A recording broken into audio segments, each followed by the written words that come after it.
You've pored over the manufacturer's brochures and you've trawled through the options lists. You're well aware that what you drive says a lot about you. But what exactly is this BMW convertible yelling at people? It might be telling them that you're a sunny optimist. The UK is a big market for dropheads, and yet the climate is usually completely wrong for such cars. Too wet or too cold, or both. So you have to trust that there will be enough days of good weather to justify the premium over the hard top. And in climates where the weather is more reliably dry, it's often too hot or too blisteringly sunny to have the top down.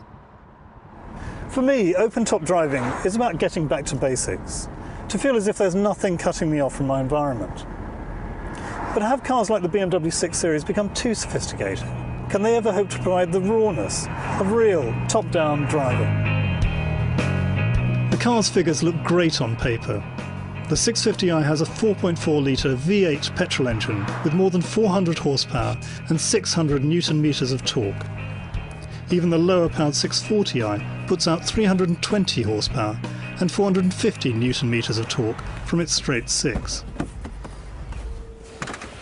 The motor is an impressive bit of engineering. There are twin turbochargers nestling in the V of the cylinders. There's direct fuel injection into the combustion chambers, variable valve timing. Now, all of this means that despite the power available, CO2 output is just 249 grams per kilometre. All of that technology and power should add up to a pretty impressive driving experience.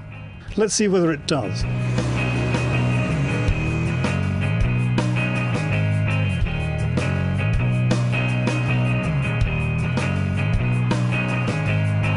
The 6 Series convertible is a big car, 4.9 metres long, 1.9 metres wide, but it drives like a smaller one.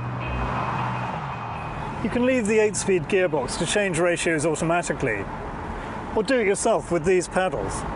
Either way, what I thought might be a gearbox with far too many ratios turns out to be about right.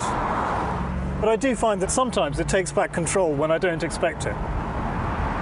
A 0 to 62 miles per hour time of 5 seconds, plus a top speed that would easily pass the 155 mph the car is limited to, show that the BMW has overcome its 2-ton bulk. 26.4 miles per gallon on the combined cycle is not too bad either.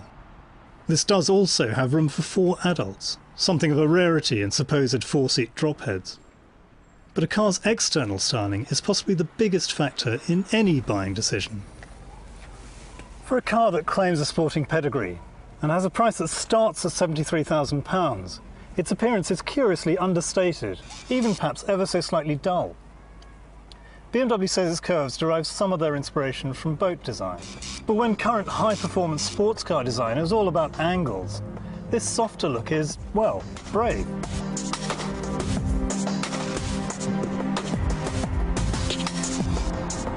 One thing I hope I won't be trying out is the active bonnet safety system, a sort of ejector seat for pedestrians, which is supposed to help them survive an impact with the car when it's travelling between 12 and 34 miles an hour. Explosive charges lift the aluminium bonnet to allow the person you hit more room to bend the car, which could make the difference between broken bones and just bruises, or indeed between life and death. There's also a head-up display, an option that costs £1,000. This is the sort of technology that's been available on big military aircraft for years, and it's just now starting to trickle down to light passenger jets. In some ways, driving a car requires more intense concentration than flying a plane, because there's always something close by to hit when you're on the ground. So this sort of technology is long overdue in passenger cars. This is a lot more sophisticated and smooth than the vehicles I usually lust after.